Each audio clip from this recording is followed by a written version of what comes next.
नमस्कार बंधुरा आज आमी आपनादेर संगे शेयर करते चलेछि रेस्टुरेंटेर मतो लेमन चिकेन। चलुन ताहले शुरू करा जाक लेमन चिकेन।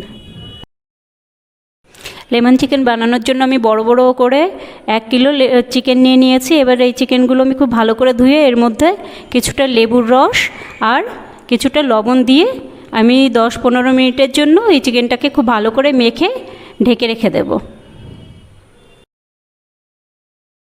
एबार आमी एकटा मशला करे नेब।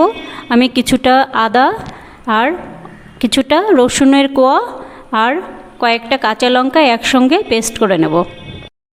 10 मिनट परे फिरे एसे आमी चिकेनटा थेके देखबेन अनेकटा जल बेरिয়েছে। ওই জলগুলোকে চেপে চেপে বের করে নেব। জলগুলো যত বেশি চেপে চেপে বের করে নিতে পারবেন চিকেনের টেস্টটা তত ভালো হবে। আর দেখবেন যে চিকেনের কালারটাও অনেকটা চেঞ্জ হয়ে গেছে। আগে চিকেনটা একটু লাল লাল ছিল, এখন একটু সাদা হয়ে গেছে।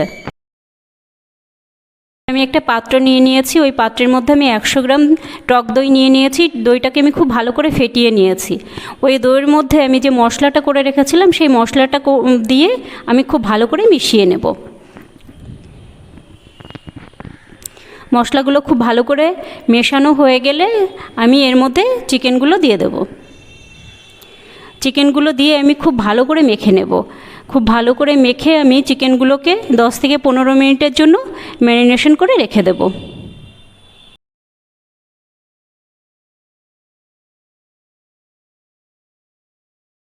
এবার আমি আরেকটা মশলা তৈরি করে নেব। আমি কড়াইয়ের মধ্যে কিছুটা লবণ দিয়ে তার মধ্যে কতগুলো গোলমরিচ আর 4-5টা এলাচ আর 2টো লবঙ্গ আর একটু জিরে দিয়ে আমি ভেজে এটাকে আমি ঠান্ডা করে গুঁড়ো করে নেব। খুব বেশি গরম মশলা দেবেন না। এলাচ দিলে 4-5টা আর লবঙ্গ দিলেও শুধু লবঙ্গ। গরম করে আমি কড়াইয়ের মধ্যে কিছুটা সাদা তেল দিয়ে দিয়েছি। ওর মধ্যে দিয়ে দেব 2টো তেজপাতা আর 2টো এলাচ।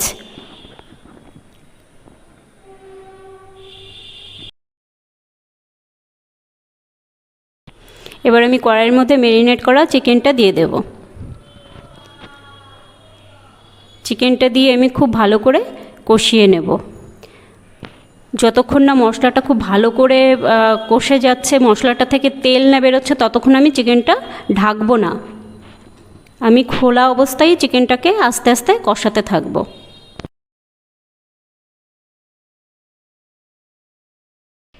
বন্ধুরা আপনারা ঘরোয়া উপায়ে এই রেসিপিটা তৈরি করে নিতে পারবেন। আপনাদের বাড়ির বাচ্চারা যখন রেস্টুরেন্টে খাওয়ার বায়না করবে তখন আপনারা অবশ্যই বাড়িতে এটা তৈরি করে খাওয়াবেন, তাহলে তারা রেস্টুরেন্টে যেতে চাইবে না। আর হ্যাঁ বন্ধুরা, আমি লবণটা কিন্তু যখন মশলাটা ভেজেছিলাম তখন দিয়ে দিয়েছি। আপনারা যখন মিডিয়াম আঁচে চিকেনটাকে একটু সময় ধরে কষিয়ে নিয়েছি। চিকেনটা থেকে তেল ছেড়ে দিয়েছে। এবার আমি এর মধ্যে অল্প একটু জল দিয়ে দেব।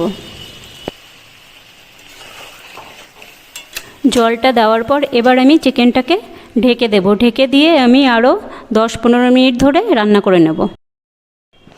10-15 মিনিট পর আমি কিছুটা অ্যারারুট মানে 2-3 চামচ মতন অ্যারারুট গুলে রেখেছিলাম, সেটা আমি চিকেনের মধ্যে দিয়ে দেব।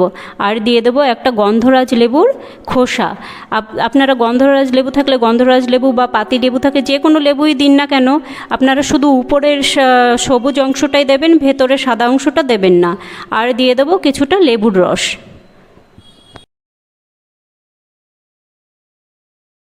চিকেনটা কিছু সময় ধরে রান্না করার পর বেশ গাঢ় গাঢ় হয়ে গেছে। এবার আমি কিছুটা ধনেপাতা কুচিয়ে রেখেছিলাম, সেই ধনেপাতাটা দিয়ে দেব। আর দিয়ে দেব যে ভাজা মশলাটা আমি করে রেখেছিলাম সেই ভাজা মশলাটা। বন্ধুরা আমার রান্না যদি আপনাদের ভালো লেগে থাকে তাহলে আমার চ্যানেলটাকে সাবস্ক্রাইব করবেন, লাইক করবেন, কমেন্ট করবেন। তাহলে তৈরি হয়ে গেল আমার লেমন চিকেন। দেখা হচ্ছে পরের ভিডিওতে। নমস্কার।